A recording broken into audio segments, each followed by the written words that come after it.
शीतल, रीमा और सीमा दोनों ही कल संडे की छुट्टी पर घर बुला रही हैं। कैसे करना है फिर? रीमा के घर तो हम काफी बार हो आए हैं, कल सीमा के घर चलें क्या?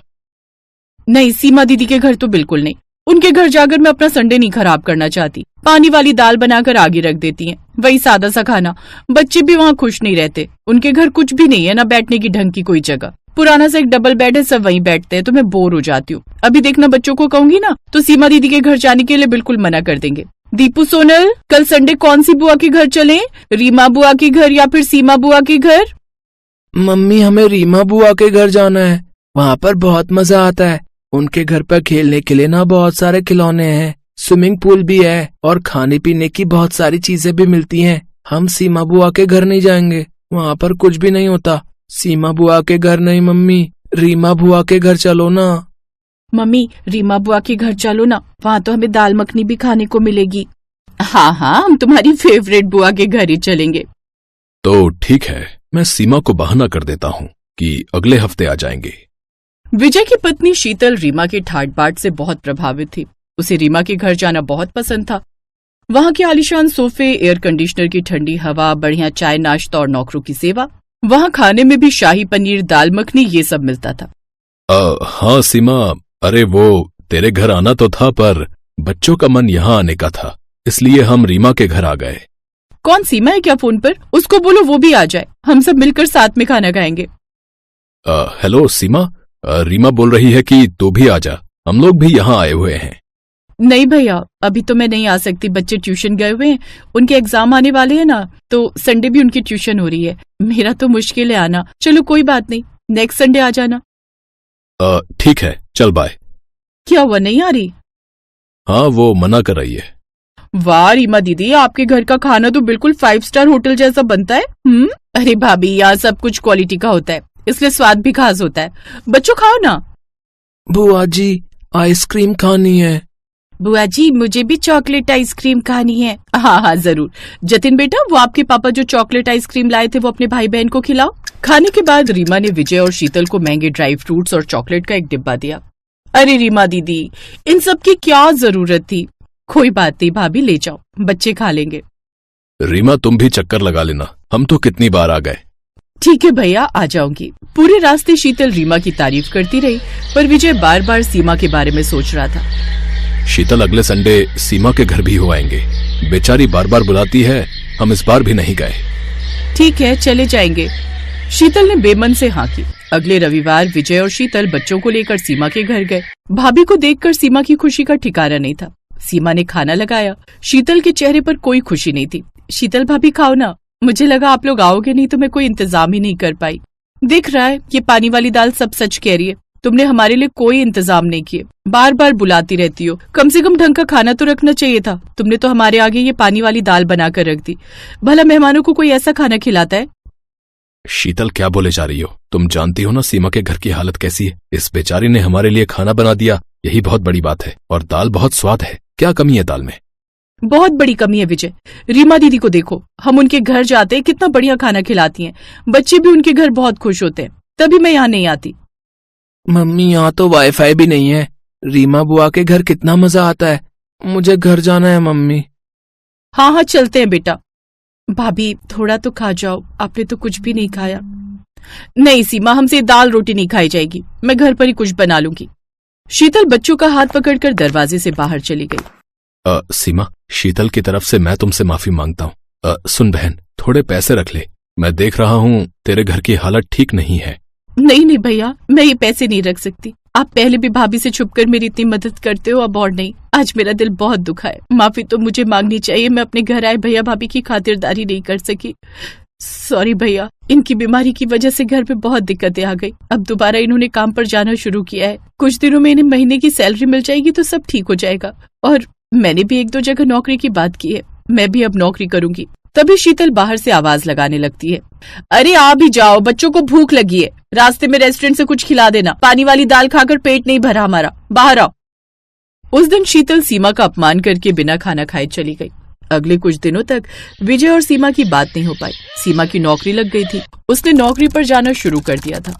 धीरे धीरे सीमा के घर के हालात में सुधार होने लगा। अब सीमा और उसका पति दोनों कमाते थे, इसलिए घर की आर्थिक दिक्कतें भी दूर हो गई। आशीष जी, मैं भैया के घर होकर आती हूँ, उन्हें अपनी नौकरी लगने की खुशखबरी दूंगी तो वो बहुत खुश होंगे। चलो, मैं भी तुम्हारे साथ चलता हूँ।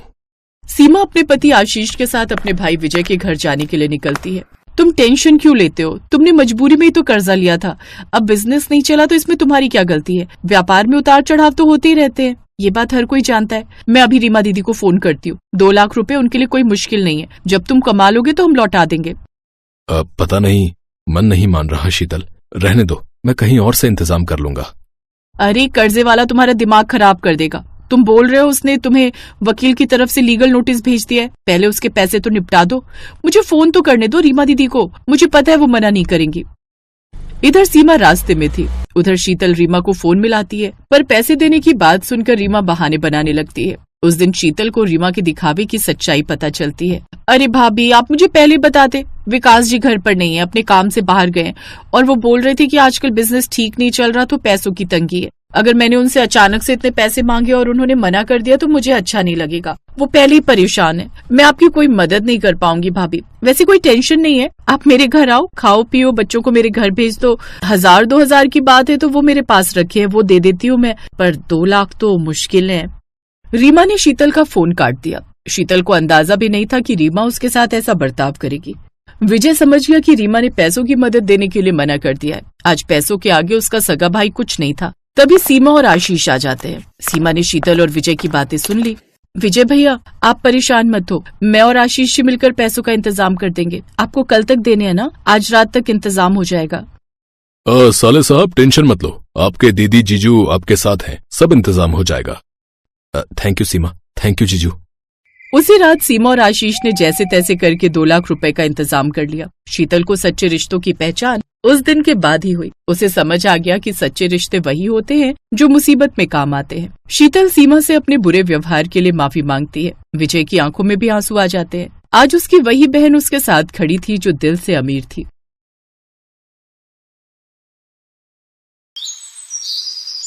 पूर्वी की माँ शांति घरों में सफाई बर्तन का काम करती थी। पूर्वी जब साल भर की थी तभी उसके पिता ने दूसरी शादी कर ली और पूर्वी को उसकी माँ के साथ घर से निकाल दिया। उसके बाद से शांति ही खुद से मेहनत करके अपनी बेटी पूर्वी को पाल पोस रही थी।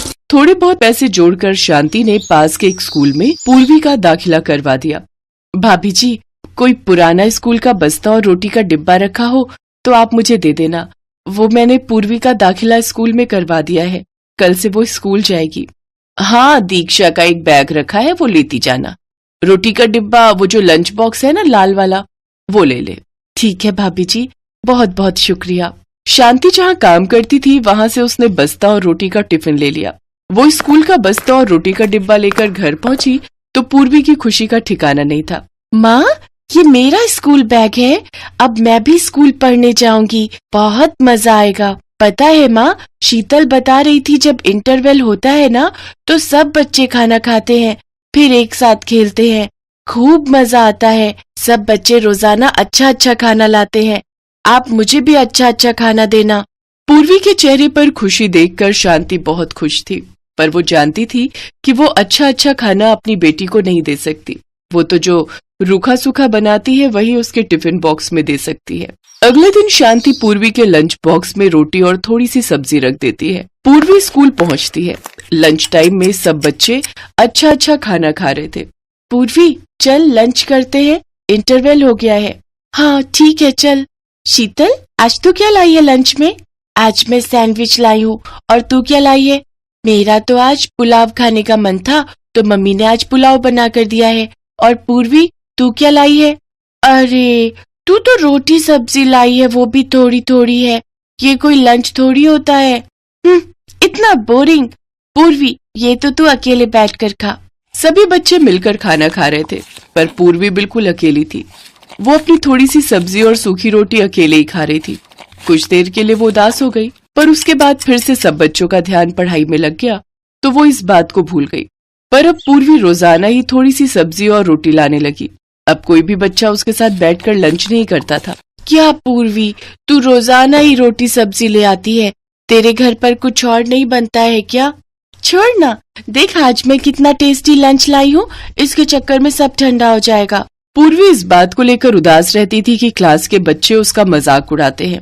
सब बच्चे मेरा मजाक उड़ाते हैं, बच्चे तरह तरह के लंच लाते हैं और मैं हमेशा रोटी सब्जी लेकर जाती हूँ, पर मैं जानती हूँ माँ के पास इतने पैसे नहीं है कि वो मुझे रोजाना तरह तरह के लंच दे सके। कोई बात नहीं, मैं वही रोटी सब्जी ही ले जाऊंगी। मैं माँ को परेशान नहीं कर सकती, वो पहले ही इतना काम करके थक जाती हैं।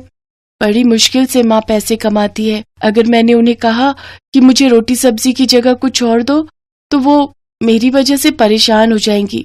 नहीं नहीं, मैं उन्हें तंग नहीं करूंगी। कुछ दिनों बाद सब बच्चे एक पिकनिक पर चिड़ियाघर घूमने जा रहे थे। पूर्वी भी बहुत खुश थी कि वो पिकनिक पर जा रही है। माँ, तुम्हें पता है हम सब बच्चे प्रिया मैम के साथ चिड़ियाघर घूमने जा रहे हैं। ये तो बहुत अच्छी बात है, पर बेटा ध्यान रखना, अपनी टीचर को बिल्कुल भी तंग मत करना, उनकी हर बात मानना। ठीक है माँ, मैं टीचर जी की हर बात मानूंगी, उन्हें कहे बिना कहीं भी नहीं जाऊंगी। अगले दिन पूर्वी अपने स्कूल के बच्चों के साथ चिड़ियाघर देखने के लिए जाती है। चिड़ियाघर शहर से बाहर था। सबने चिड़ियाघर देखा और वापसी लौटने लगे। तभी रास्ते में स्कूल की बस खराब हो गई। स्कूल की एक और बस आगे निकल गई थी। ड्राइवर मैकेनिक को लेने के लिए चला गया। उसे लौटने में काफी वक्त लग रहा था। बस में बैठे सभी बच्चों को भूख लगी और वो अपना अपना लाया हुआ लंच खाने लगे। पूर्वी ने अपना टिफिन खोला तो उसमें रोटी और सब्जी थी। पूर्वी जैसे ही अपनी रोटी सब्जी खाने लगी तभी उसने देखा कि उसकी टीचर के पास लंच है ही नहीं, वो ऐसे ही बैठी हुई है। मैम जी, आप लंच नहीं खा रहे? नहीं बेटा, बच्चों को बस में बिठाने के चक्कर में मेरा लंच वाला थैला मैं चिड़ियाघर में ही भूल आई। अब तो हम बहुत आगे निकल आए हैं और बस भी खराब हो गई है, इस वजह से मैं वापस जाकर ला भी नहीं सकती थी। कोई बात नहीं, तुम खाओ, जब हम स्कूल पहुंच जाएंगे तब मैं कुछ खा लूंगी। बच्चों, सब अपना अपना लंच करो। सब बच्चे आपस में मस्ती करते हुए अपना अपना लंच कर चुके थे। बच्चे नींद में थे तो सब बस में ही सो गए। ड्राइवर मैकेनिक को ले आया था। मैकेनिक बस को ठीक कर रहा था। भैया, अभी बस ठीक होने में कितना समय लगेगा? मैडम जी, अभी 1 घंटा और लग जाएगा, बाकी कोशिश कर रहे हैं थोड़ी जल्दी हो जाए।